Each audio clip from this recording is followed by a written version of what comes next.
Hi there. I wonder what you think is the key to a sincere apology. I've been pondering this the last few days as I've watched various wealthy football club owners apologising to their team's fans over the European Super League.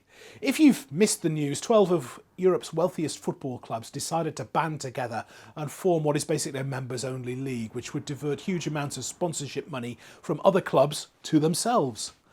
Apparently this was going to save the game, but I think it was saving the game by destroying all the other teams.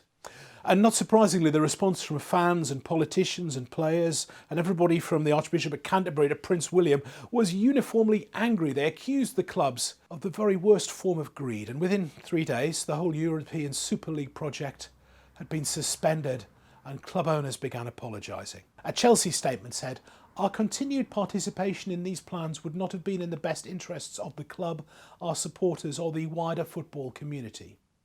The owner of Liverpool, John Henry, apologised for the disruption I caused over the last 48 hours. I have let you down. Tottenham regretted the anxiety and upset caused. But reading those, I began to wonder, is that what we really mean by a sincere apology?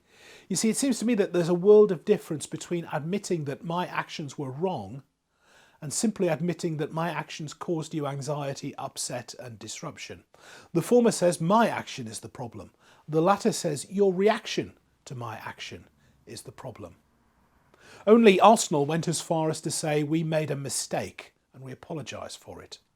And even then they didn't really specify what the mistake they made was. Maybe it was just getting caught.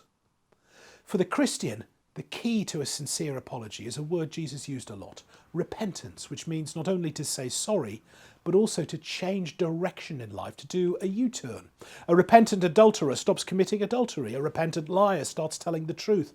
A repentant proud person humbles themselves. That's far more than merely apologising for the hurt your actions have caused. It's a full recognition of where you've gone wrong and an intention to put things right. And perhaps I'm being harsh, but I'm not sure I've seen that in these football club apologies. To be sincerely sorry, rather than talking about suspending their plans, they need to talk of abandoning them, accompanied by a promise to never act in such a way again.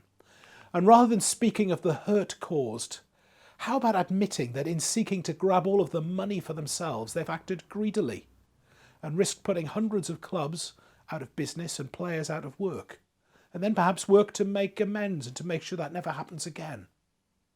Perhaps they'll surprise us and do this, but somehow I doubt it. And if this article about football or my cynicism about club owners has offended your feelings in any way or caused you disruption, I apologise for the hurt you feel. Thanks for listening. To find out what's going on in our weekly services, do visit our What's On page, hopechurchfamily.org/calendar. Goodbye.